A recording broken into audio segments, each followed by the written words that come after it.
This week on ANN, 2022 is almost upon us, and we have a few events you'll want to keep on your calendar for the new year.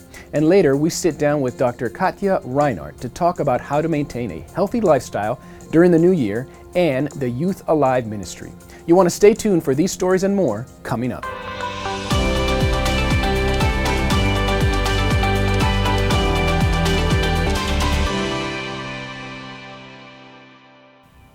Thank you so much for joining us this week. First, we would like to wish each of you a very happy and healthy new year. We know that every Adventist member has been praying that this year would be different than last, that COVID would end and we would all be able to safely see our family and friends again. Unfortunately, while many restrictions have eased, COVID-19 still looms over us, and we face another year of uncertainty. However, even in this uncertainty, we know God is ultimately in control, and His deep love, mercy, and grace are with us always. And if there is something we all need now, it's prayer. As we head into the new year, we can renew our relationship with God through the Adventist Church's prayer initiative, 10 Days of Prayer, held from January 5 through 15. This is a time when Seventh-day Adventists from all over the world come together to pray corporately. This week, we sat down with Jonathan Walter, Communication Manager for the Ministerial Association, to talk about the Adventist Church's Believe His Prophet's Bible reading program and the theme of the Three Angels' Call to Prayer. Hi, Jonathan. Welcome to A&M Video. You are sometimes here with us as an anchor, but today we're going to be talking to you about parts of your job. So welcome to A&M. Well, thank you so much, Jennifer. A little bit later in the program, we're going to talk to Katia Reinert about health. And so once we enter into the new year, people have a couple things on their mind. And one of them is getting healthier. But we also, as Christians, we want to know how to enhance our spiritual health. And we're going to talk to you about two ways to do that, through prayer and Bible study. Yes. Coming up first is 10 Days of Prayer. Can you tell us a little bit about what 10 Days of Prayer is now and what the theme will be for this year? Sure. So the 10 Days of Prayer has been going on for about a decade now, actually a little longer than that. It's a yearly annual prayer initiative, prayer focus of the Global World Church, where every January from, this coming year is going to be January 5th to 15. For 10 days, we have a special emphasis on prayer, united prayer, where we, come together as churches, church groups, prayer groups, online or in person, whatever the situation is, or just in family groups or individuals, to really focus on specific prayer emphasis every day. Now, this upcoming year, the focus will be on praying through the three angels' messages. And, Pastor Mark Finley has put together wonderful readings. But the emphasis really in 10 Days of Prayer is on prayer, and not just reading something, but really spending a quality time with God in united prayer, praying together through various issues, various prayer requests that we have as a world church, but also as individual churches and families. And so I just want to encourage our viewers, join us for the 10 Days of Prayer. You can go to 10daysofprayer.org, find all the materials for free in multiple languages. Last year, I think we had 40 languages, so you will find your language there, hopefully. And, join the World Church. This is a global prayer movement. And so you can know between January 5th and 15, you will have hundreds of thousands of people praying at the same time at any given moment during the day, through the three angels' messages. So I just want to encourage us to join it. It's going to be a wonderful experience. And when you go to 10 Days of Prayer, I actually went there earlier today. You have each day lined up so they can download a packet and have readings and prayer requests there for each of the 10 Days of Prayer. Yes, each day has a focus with a short reading on one aspect of the three angels' messages, and then the prayer emphasis, prayer requests. And we even have a separate document that shows all the World Church prayer requests, praying for various mission fields and things that the church does around the world. And you can access this on your smartphone. You can access it on your computer. You can download the PDFs. You can do it all. We have it all available, right. and you can get it via email every day in the morning. And you just open it up and you can just pray through some of these things. So just go to 10daysofprayer.org and you can sign up there. That's awesome. And the second thing we like to do is Mm-hmm. we like to immerse ourselves into God's word in the new year. Start out with a really good Bible reading plan. And Mm-hmm. January 13 is the end of the Believe His Prophets Bible reading.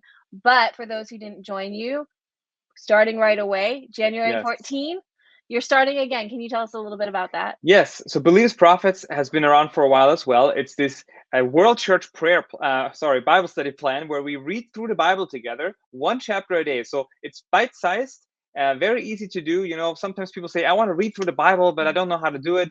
This is a great way. You sign up, you get an email every day with one chapter of the Bible. And this starts, we start Genesis 1 on January 14. So go to revivalandreformation.org/sign up. And there you will find the form to sign up for the Believe His Prophets Bible reading plan. It's free and will be delivered to your mailbox. You can also just go on our website, revivalandreformation.org, and just read it online. That's fine as well. But it's a great opportunity. And, this is the time, because now we're in Genesis 1. And this way you can go from Genesis all the way to Revelation over the course of the next couple of years. So it's going to be a wonderful opportunity. And it just happened to fall right in the beginning of 2022. So this is just perfect for everyone who makes New Year resolutions to get deeper into the Word. Yeah, and I've been on the site before, obviously, and there's also a place to comment. So you also have a community, so people can come together and sort of discuss, and you've developed quite the community. So if you're reading and you have questions, or you want to work out some of your thoughts, they can go to that Bible reading and do that within a fellowship of believers. Yes. This is a wonderful thing, and you'll have an opportunity to engage with people from all over the world. They're praying together, even online, and of course a study together. That's so exciting. And Jonathan, let's just make sure everybody knows, January 5 through 15, 10 days of prayer, and that's 10daysofprayer.org. Org, yes. Yeah, 10daysofprayer.org. And then the Believe His Prophets Bible reading, which is 1 year. They read the Bible through completely, starting Genesis 1, starts on January 14, and they can find revivalandreformation.org/sign up. Correct. Yes. And or just revivalandreformation.org, and you'll find all the spiritual resources that we have there. The wonderful treasure trove right there. That's amazing. So this is a really great way to start your year out right. Reading and studying the Bible and praying. Thank you, Jonathan, so much for being here with us on A&M Video. We appreciate it. Thank you so much for having me. God bless you. In each of our New Year's episodes throughout the past 10 years, that's right, 10 years of A&N, we have brought you a few things that you can look forward to in the next year. In 2022, we're still going to be doing a lot online, but that doesn't mean you can't participate. Here are just a few things to look forward to in the first half of the year. In one of our last segments, you heard the interview with Jonathan Walter about 10 days of prayer. Mark your calendar for this important time as the Adventist Church prays together from January 5 through 15. On January 13, the church will finish its Believe His Prophets reading plan. But don't worry, it will start again on January 14. You can find out more about this on revivalandreformation.org. On January 18, the Adventist Church will hold a special General Conference session with just one agenda item, to allow GC's session to be held online due to COVID-19 travel restrictions, which could impact GC's session this June in St. Louis. Make sure you keep an eye out for more information on adventist.news about this special session. The Children's Virtual Global Conference will be held January 27 and 28. You can find out more by visiting children.adventist.org. March 19 is Global Youth Day and kicks off the Youth Week of Prayer. On April 12 and 13, the Adventist Church Executive Committee will hold its annual spring meetings. And finally, from June 6 through 11, the Seventh-day Adventist World Church will finally hold its General Conference session. The meetings will be held in St. Louis, Missouri. You can find more of our special days in our events calendar on gc.adventist.org, and you can read more about these exciting news events at adventist.news. Coming up, 2021 has been hard, but we have some funny moments from A&N you won't want to miss. But first, we sit down with Dr. Katia Reinert to talk about how to maintain a healthy lifestyle in the new year.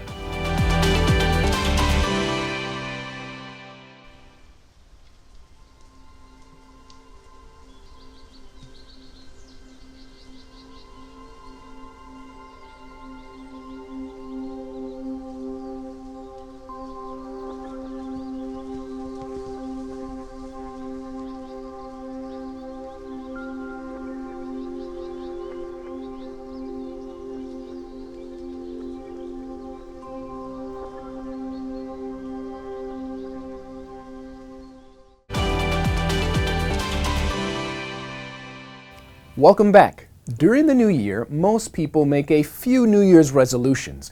They want to renew their relationship with God, renew their relationships with others, and of course, get healthy.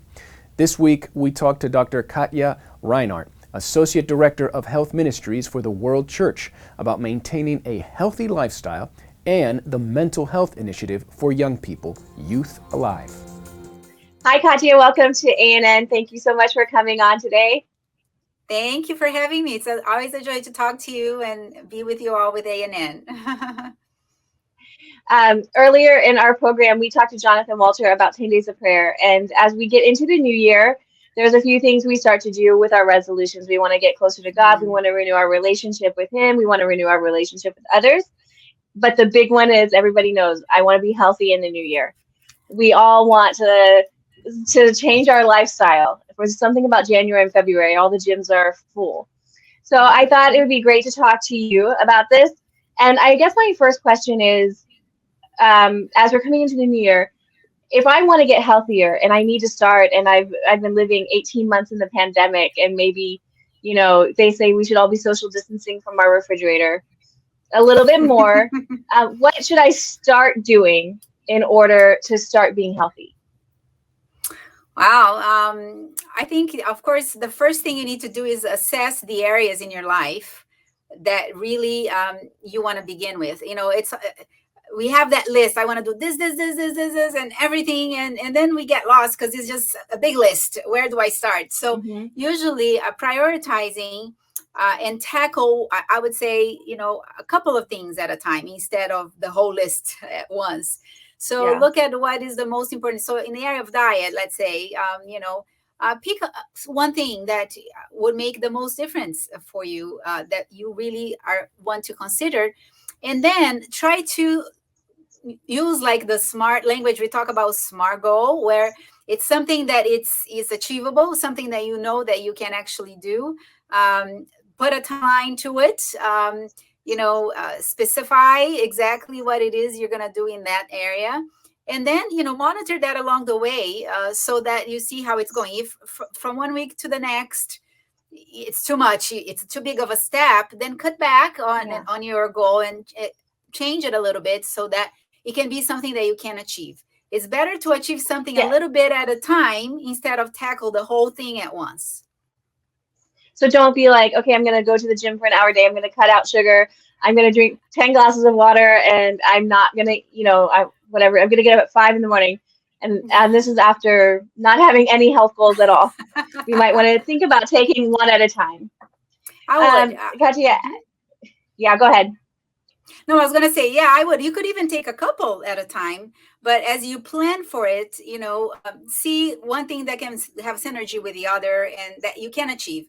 Now, if you think, no, I can do this. I've already started doing this last year. I just fell short. I think I can do the 4 things. And you really evaluate it based on your experience right now. That's fine. But if you're starting fresh and you haven't done any of that, and it's going to be a big change, a new change, it's better to go one thing at a time. You and I have talked about this on ANN in depth, but one of the things people forget is sleep. And sleep, I wasn't going to bring this up, but I'm going to, because sleep actually impacts everything we just mentioned. People who get more sleep tend to eat healthier. They tend to be able to exercise more. They are just healthier in general. So if we're coming into the new year, I think nobody would think I need to sleep more. But what would you say to that person who maybe forgot to put that as their New Year's resolution? Yeah. Well, when somebody says, I want to sleep more, I guess the question is it more hours or more quality sleep? That's also an important element to think about, because just sleeping more, but sleeping all day and not sleeping at all at night may not be the healthier thing. So I would consider those two things. What is quality sleep? And that means trying to sleep earlier, not as late, like 2 o'clock in the morning, but really before midnight, ideally. And then get at least your 7 hours. 7.5 hours is what research does show that should be the minimum amount of time for most people. Not 100%, but for most people. And so hours, but also the quality. When are you going to sleep? Exactly. And that was actually probably my one of my New Year's resolutions is to get better quality sleep, more regular sleep. I want to talk to you before we let you go about Youth Alive. Youth Alive is an initiative from the Health Ministries Department of the Adventist Church. It's something you're working very closely with, and it is specifically for young people.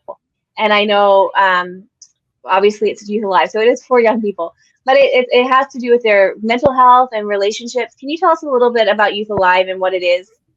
Sure. Well, first of all, it's not just ministries. This is a collaboration of various departments. I happen to coordinate that for the Global Church, but youth ministries, family ministries, global mission, as well as youth and health, are coming together here. And schools, our education department. And so it's a multi kind of collaboration that happens with various departments. And the goal here with Youth Alive is to build resilience among youth and young adults in areas of risk. And this is risky behaviors, from suicide to other kinds of, violence and gang involvement, or even substance use or other kinds of addictions.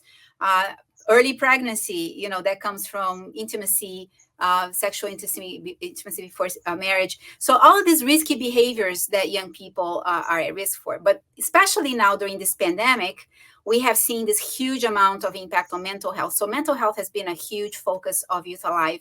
And basically, we talk about ways that we can build resilience among youth through relationship building with peers and with mentors, adults as well in their lives, through cultivating their spiritual journey, their relationship with God, also through service, engaging them in service opportunities. Yeah. And then lastly, also empowering them for leadership, empowering them in their skills. So we use the I-Core model for Youth Alive, where all these things come together in activities. And through small groups, we call them Youth Alive friendship groups, young people get connected with each other, with adults, with God, with purpose and service and all of this. Connection is so important, especially now during the pandemic. As you said, especially with young people and the mental health struggles they're facing. And I know you guys were working on Youth Alive before the pandemic, and it's one of those things that God really had their hand in, because how necessary was it for us to be involved in something like this during the pandemic, and especially focusing on young people and their mental health. So timely. We launched that initiative for mental health, and then we started to develop resources. Right now, we have weekly conversations with youth, young adults, experts, and adults together on all these various issues, from depression to suicide to breakup relationships, loneliness, despair. And we have had such an interest. It's been going on the last several months, and we hear that this has been very helpful to talk about these things, allow young people to at least have somebody to talk to and to consider these issues that are so critical. That's awesome. Where can people go to find information or to watch these conversations? So the Youth Alive Mental Health Talks, we call it, they are in our Youth Alive channel on YouTube. So it's Youth Alive channel. If you go there on YouTube, you'll find it.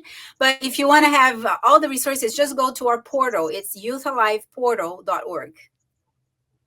That's great. Katia, thank you so much for being with us and talking first about nutrition and health and staying healthy during our New Year's resolutions in the next year, and about Youth Alive. I think it's such a wonderful program. And if people have young people in their life, if you have teenagers in your life, please check it out. I think it's such a great source. It has a lot of resources you guys have worked on. So thank you so much for being here with us. Thank you, Jennifer, for the opportunity, and be healthy, be safe. We never imagined that we would still be home recording A&N Video in 2021. But because of the ongoing COVID-19 pandemic, we haven't been able to get back to the studio. Even online, we've had some funny moments. Here are our bloopers from 2021. I just lost all sound. Is it me or is it? It's me. Got it. Mm-hmm. Okay, so I'm going to mute him. Okay, once Thomas is done clearing his throat. All right. Another reason to celebrate. After 40 years.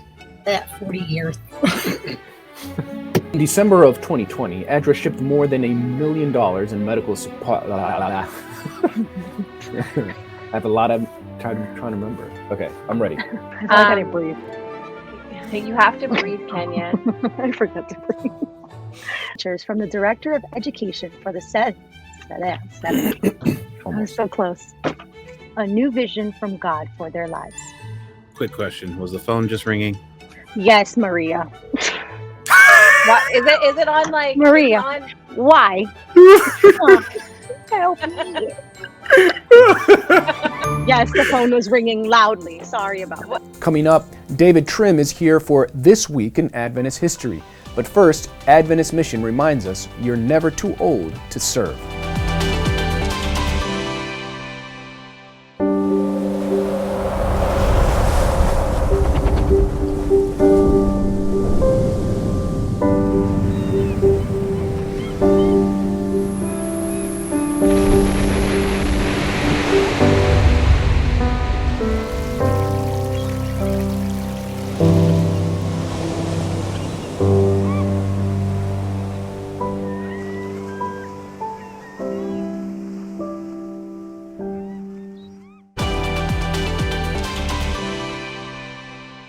Welcome back. Abram LaRue wanted to share Jesus with the people of Asia, but at 65 he was told he was too old. He did not give up, however, and soon worked his way onto a ship going to Hong Kong. His ministry marked the beginning of Adventist Mission in Asia. Adventist Mission has more. Abram LaRue, a shepherd and woodcutter from the United States, just knew he had to take the good news to Asia. He wrote to the General Conference, but was told that at 65, he was too old, and they didn't have the money to send him. Not giving up, Mr. LaRue worked his way onto a ship to Hong Kong. When he arrived there in 1888, he was the very first Adventist missionary to come to Asia. Right away, he began preparing pamphlets to hand out. Day after day, he continued this work until his final years. This pioneer was able to witness several baptisms before he died in 1903. Mr. LaRue's ministry sparked the beginning of Adventist mission in all of Asia. Today, the Southern Asia Pacific Division is headquartered in the Philippines and oversees work in 14 countries. This region is home to 1.1 billion people, including 1.7 million Adventists. Almost 90% of the division's church membership live in Indonesia and the Philippines, making the rest of this territory largely unreached. Adventists throughout the division are focused on connecting with their communities to try to improve the lives of the people around them and bring them to Jesus.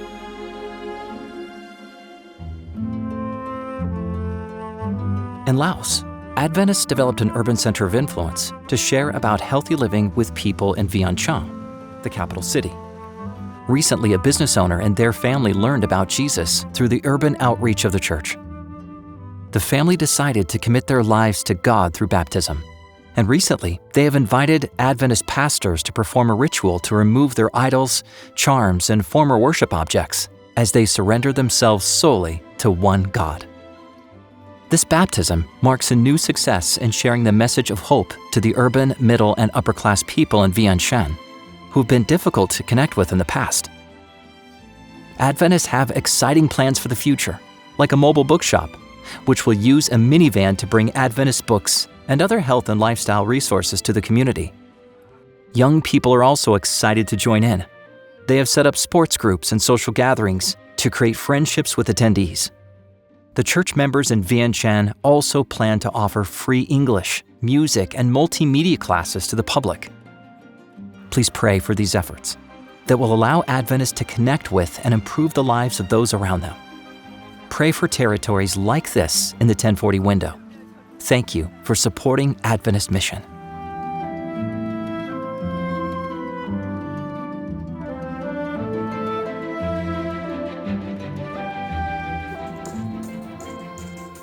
Watch this and other mission stories online by visiting adventistmission.org. Then click on videos at the top. And finally, for today's episode, let's turn to David Trim for a look at Adventist history. This week, the Greater New York Conference was organized. Welcome to This Week in Adventist History and to a new year. On December 26, 1908, Jessie Viola Bosworth passed away at only 44 years of age. Jessie Bosworth was briefly married, but essentially, as a colleague commented after her death, she committed her life to the service of God, and during all her life, devotion to the work of God and delighted its progress characterized all her way.